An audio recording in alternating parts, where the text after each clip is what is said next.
এই তিনটে জিনিস তোমাদের কিন্তু গাছ লাগানোর সময় অবশ্যই লাগবে, এটা তোমরা নোট করে রাখো।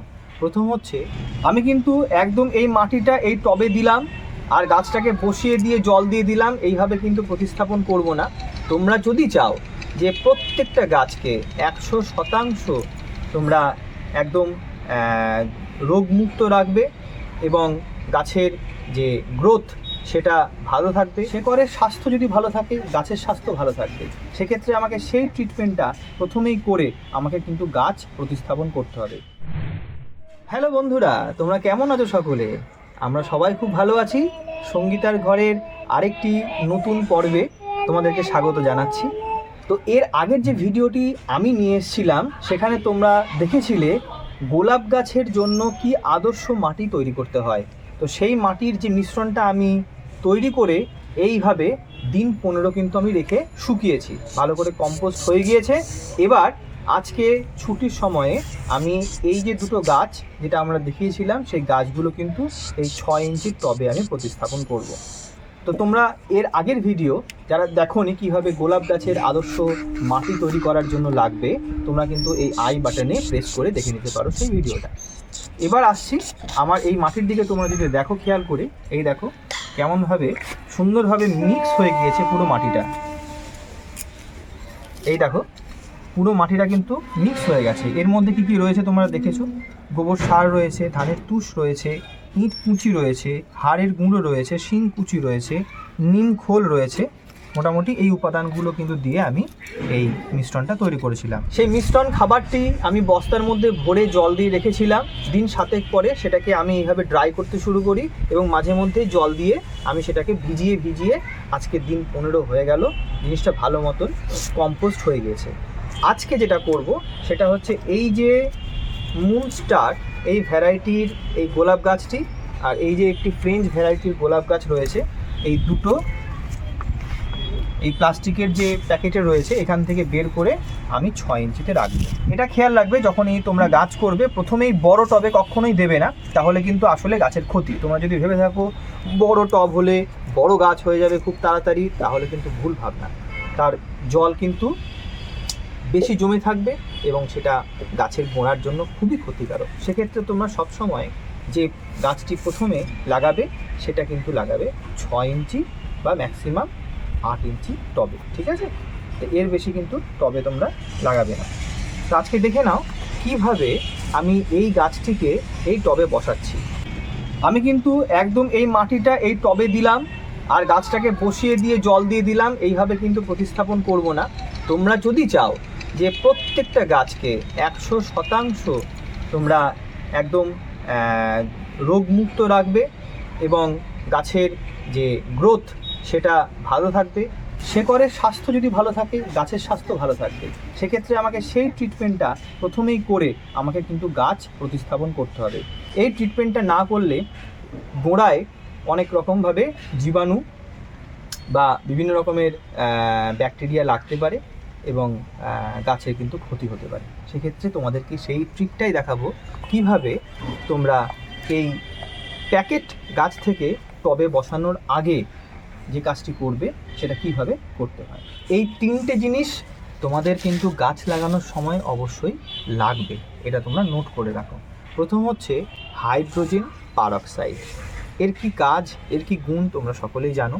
তো যখন আমি গাছটাকে প্রথম টবে প্রতিস্থাপন করব তখনই হাইড্রোজেন পারক্সাইডটা কিন্তু মাস্ট। কীভাবে করব অ্যাপ্লাই সেটা তোমরা দেখবে। এর পাশাপাশি রয়েছে ব্যাভিস্টিন, যেটা একটি ফাঙ্গিসাইড, এটাও লাগবে।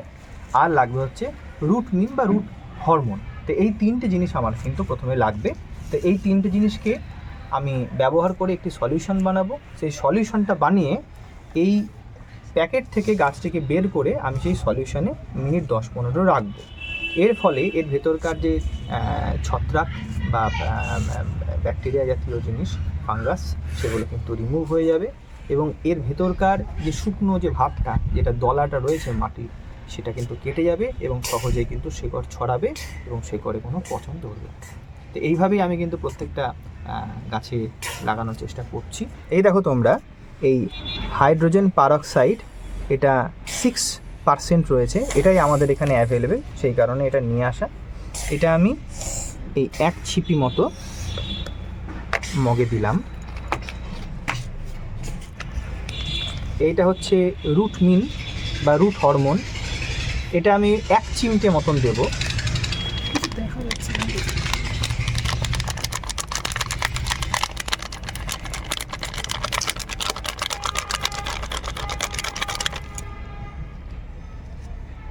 আর আমার কাছে রয়েছে ব্যাভিস্টিন ফাঙ্গিসাইড, এটাও আমি 1 চিমটে মতন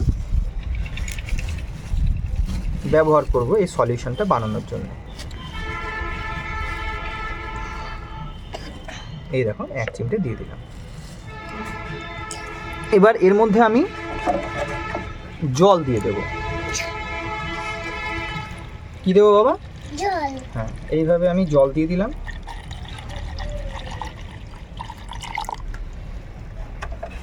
সলিউশনটাকে ভালো করে মিক্স করে নিচ্ছি। সলিউশনটা আমার তৈরি হয়ে গেছে। এবার এই যে প্যাকেটটি রয়েছে, এই প্যাকেটটিকে আমি উল্টে নিলাম। এবার গাছটাকে এই প্যাকেট থেকে বার করবো আস্তে আস্তে।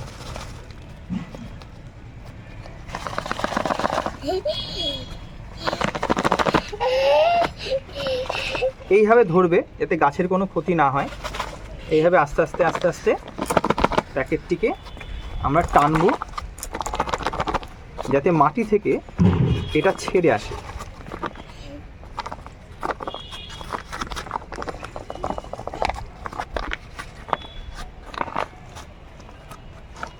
আস্তে করে টানলেই, জোরে টানবে না, তাহলে মোটা শেকড় ছেড়ে যেতে পারে। এই দেখো,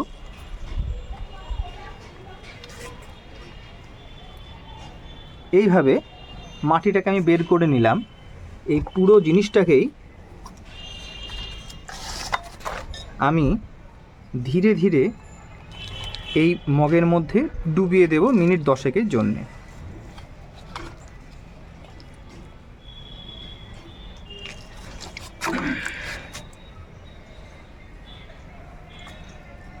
দেখো তোমরা খেয়াল করে, এখান থেকে সাইড থেকে প্রচুর বুদবুদ উঠবে, কারণ ভেতরের যে গ্যাপটা রয়েছে সেই গ্যাপটা এবার বন্ধ হবে 10 মিনিট থাকার পরে। তারপরে আমি এখানটায় এই গোলাপ গাছটি প্রতিস্থাপন করব টবে। এরকমভাবে আমি আরেকটি প্যাকেটও খুলে নিচ্ছি। প্যাকেট থেকে এটাও বের করে রাখলাম।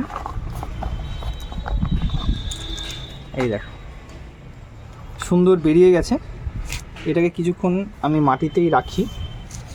দুঃখের কথা আর কি বলবো, গোলাপ গাছ করার জন্য যে ইচ্ছাটা তৈরি হয়েছে, সেই ইচ্ছায় কিন্তু মাঝে মধ্যেই হনুমান এসে জল ঢেলে দিচ্ছে।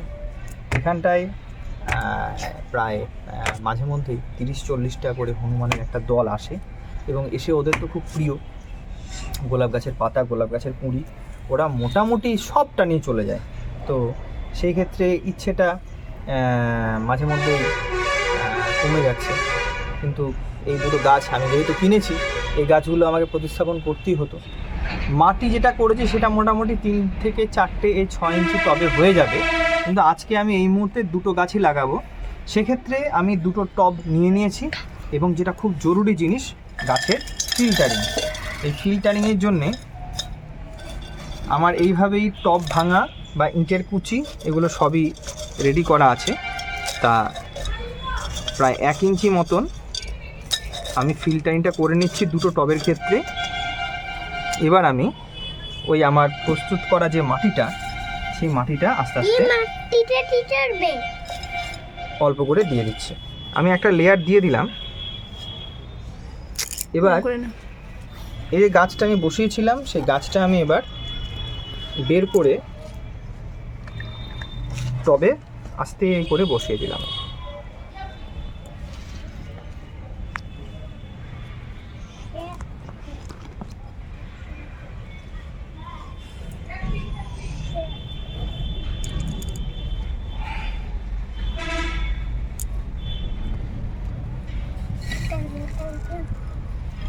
এরপরে চারিদিক দিয়ে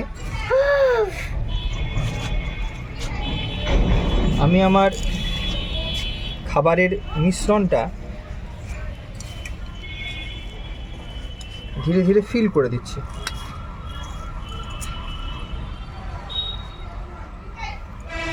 একটু চেপে দিচ্ছি।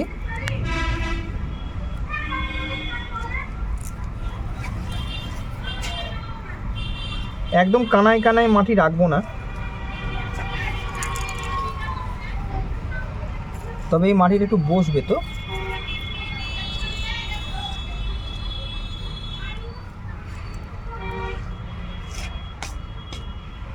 দেখো, এইভাবেই গাছটিকে আমি বসিয়ে দিলাম।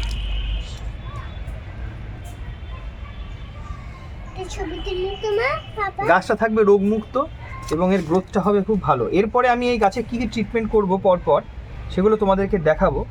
তা তোমরা দেখতে পেলে কিভাবে আমি গোলাপ গাছটিকে টবে প্রতিস্থাপন করলাম। তোমরা প্রত্যেকে যদি এই ট্রিকটা অ্যাপ্লাই করে গোলাপ গাছ বসাও, তাহলে প্রত্যেকটা গাছই কিন্তু সুস্থ থাকবে এবং খুব তাড়াতাড়ি এর বৃদ্ধি তৈরি হবে। না হলে কিন্তু গোড়া পচে যাওয়ার একটা সমস্যা প্রথম থেকেই শুরু হতে পারে। তো আজকের ভিডিওটা কেমন লাগলো তোমরা জানিও, কমেন্ট করে জানিও, তাহলে আমি অনেক উৎসাহ পাবো এরকম আরও ভিডিও তোমাদের সামনে তুলে ধরার। এবং আমার বাগানে যে সমস্ত ফুল ফুটেছে তোমরা এক ঝলক দেখে নাও। তোমরা যারা নতুন বাগানি রয়েছো, তোমরা যারা নতুনভাবে গাছ করতে চাও ছাদ বাগানি, তাহলে তোমরা আমার এই চ্যানেলটাকে কিন্তু ফলো করে রাখতে পারো, কারণ এরকম ভিডিও মাঝে মধ্যে আপলোড করে থাকি। এছাড়াও আমাদের যে ডেলি ব্লগটা রয়েছে সেটাও তোমরা দেখতে পারো। তোমাদের ভালো লাগলে তোমরা বন্ধুদের সাথে শেয়ার করো। আজকের মতন tata. You know just what you do to me. Play my emotions like a pair of puppet strings. Did it ever occur to you my heart's more than a toy? Please go easy on me, babe.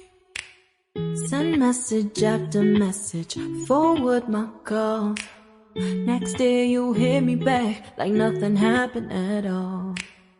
What about all the things you used to say to me?